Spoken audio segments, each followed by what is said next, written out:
श्री कृष्ण बोले, हे अर्जुन, तुम्हें उस असमय में ये मोह माया किस हेतु प्राप्त हुआ? क्योंकि यह ना तो श्रेष्ठ पुरुषों द्वारा आचरित है और ना स्वर्ग को देने वाला और ना ही कृत्यों को करने वाला ही है। दो, इसलिए हे अर्जुन, नपुंसकता को मत प्राप्त हो, हृदय की तुच्छ दुर्बलता को त्याग कर युद्ध के लिए खड़े हो जाओ। 3, हे अर्जुन, तू ना शौक करने योग्य मनुष्य के लिए शोक करता है और पंडितों से वचनों को कहता है, परंतु जिनके प्राण चले गए हैं उनके लिए और जिनके प्राण नहीं हैं उनके लिए भी पंडित जन शौक नहीं करते। 4, हे अर्जुन, सर्दी गर्मी और सुख दुख को देने वाली इंद्रियां और विषयों के संयोग को उत्पत्ति विनाशशील और अनित्य है, इसलिए इसको तुम सहन करो। 5, जो इस आत्मा को मारने वाला समझता है तथा जो इसको मरा मानता है वह दोनों ही नहीं जानते, क्योंकि यह आत्मा वास्तव में ना तो किसी को मारता है और ना किसी के द्वारा मारा जाता है। 6, यह आत्मा किसी के काल में भी ना तो जन्मता है और ना मरता है तथा नए उत्पन्न होकर फिर होने वाला ही है, क्योंकि यह जन्मा नित्य सनातन पुरातन है, शरीर के मारे जाने पर भी या नहीं मारा जाता। 7, जो पुरुष इस आत्मा को नाश रहित नित्य अजन्मा और अव्यय मानता है वह पुरुष कैसे किसी को मरवाता है और कैसे किसको मारता है।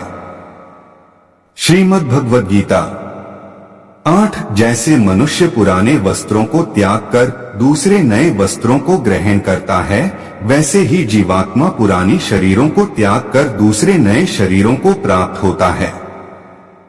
9, इस आत्मा को शस्त्र नहीं काट सकते, इसको आग नहीं जला सकते, इसको जल नहीं गला सकता और हवा नहीं सुखा सकता। 10, किंतु यदि तुम इस आत्मा को सदा जन्मने वाला तथा सदा मरने वाला मानते हो तो भी यह महाबाहो तू इस प्रकार करने वाली योग्य नहीं है। 11, हे अर्जुन, यह आत्मा सबके शरीर में सदा ही अवध्य है, इस कारण संपूर्ण प्राणियों के लिए तू शोक करने योग्य नहीं है। 12, या तो तू युद्ध में मारा जाकर स्वर्ग को प्राप्त होगा अथवा संग्राम में जीतकर पृथ्वी का राज्य भोगेगा, इस कारण है अर्जुन को युद्ध के लिए निश्चय करके खड़ा हो जा। 13, जय पराजय लाभ हानि और सुख दुख को समान समझकर उसके बाद युद्ध के लिए तैयार हो जाओ, इस प्रकार युद्ध करने से तू पाप को नहीं प्राप्त होगा।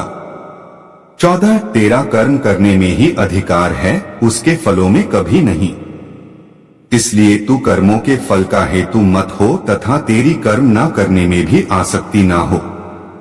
15, हे अर्जुन, जिस काल में या पुरुष मन में स्थित संपूर्ण कामनाओं को भली भांति त्याग देता है और आत्मा से आत्मा में ही संतुष्ट रहता है, उस काल में वह स्थित प्रज्ञ कहा जाता है।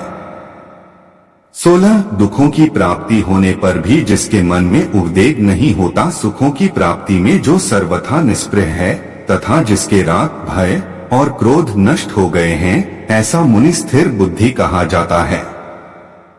17, इसलिए साधक को चाहिए कि वह उन संपूर्ण इंद्रियों को वश में करके समाहित स्थित हुआ मेरे प्राण होकर ध्यान में बैठे, क्योंकि जिस पुरुष की इंद्रियां वश में होती हैं उसी की बुद्धि स्थिर होती है। 18, विषयों की चिंतन करने वाले पुरुष की उन विषयों में आसक्ति हो जाती है, आसक्तियों से उन विषयों की कामना उत्पन्न होती है और कामना में विघ्न पड़ने से क्रोध उत्पन्न होता है। 19, क्रोध से अत्यंत मूढ़ भाव उत्पन्न हो जाता है, मूढ़ भाव से स्मृतियों में भ्रम हो जाता है, इस स्मृति में भ्रम हो जाने से बुद्धि अर्थात ज्ञान शक्ति का नाश हो जाता है और बुद्धि का नाश हो जाने से या पुरुष अपने स्थिति से गिर जाता है।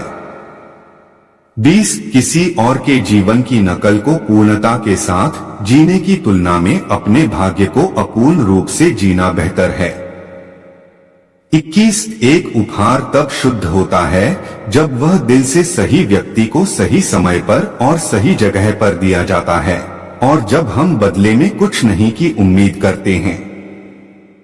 22, कोई भी जो अच्छा काम करता है उसका कभी भी बुरा अंत नहीं होगा, चाहे यहाँ या आने वाले दुनिया में। 23, वह सुख जो लंबे अभ्यास से आता है जो दुख के अंत की ओर ले जाता है, जो पहले जहर की तरह है लेकिन अंत में अमृत के समान है। इस तरह का सुख अपने मन की शांति से उत्पन्न होता है। 24 जो कोई भी आध्यात्मिक प्राप्ति के उन्नत चरण के लिए अपने दृढ़ संकल्प में स्थिर है और संकट और सुख के हमलों को समान रूप से सहन कर सकता है, वह निश्चित रूप से मुक्ति के योग्य व्यक्ति है। 25 भगवान की शांति उनके साथ है जिनके मन और आत्मा में सामंजस्य है, जो इच्छा और क्रोध से मुक्त हैं, जो अपनी आत्मा को जानते हैं। 26 नरक के 3 कारण हैं, रोमांच, क्रोध और लोभ। 27 अपने सभी कार्यों को भगवान पर केंद्रित मन के साथ करें, आसक्ति का त्याग करें और सफलता और असफलता को समान दृष्टि से देखें। अध्यात्म का अर्थ है संभाव। 28 वह जिसने घृणा को जाने दिया है, जो सभी प्राणियों के साथ दया का व्यवहार करता है, और करुणा जो हमेशा शांत रहती है, दर्द या खुशी से अप्रभावित, मैं और मेरा से मुक्त, आत्मनियंत्रित, दृढ़ और धैर्यवान। उसका पूरा दिमाग मुझ पर केंद्रित था। यही वह आदमी है जिसे मैं सबसे ज्यादा प्यार करता हूँ। 29 वह आदमी जो मुझे हर चीज में देखता है, वह जो एकता में निहित है, एहसास है कि मैं हूँ हर प्राणी में, जहाँ कहीं भी वह जाता है वह मुझ में रहता है। जब वह सभी को समान रूप से देखता है, दुख में या खुशी में, क्योंकि वे अपने जैसे हैं, वह आदमी योग में सिद्ध हो गया है। 30 मैं मृत्यु बन गया।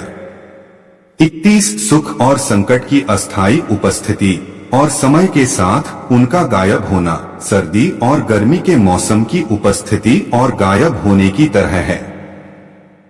वे इंद्रिय बोध से उत्पन्न होते हैं।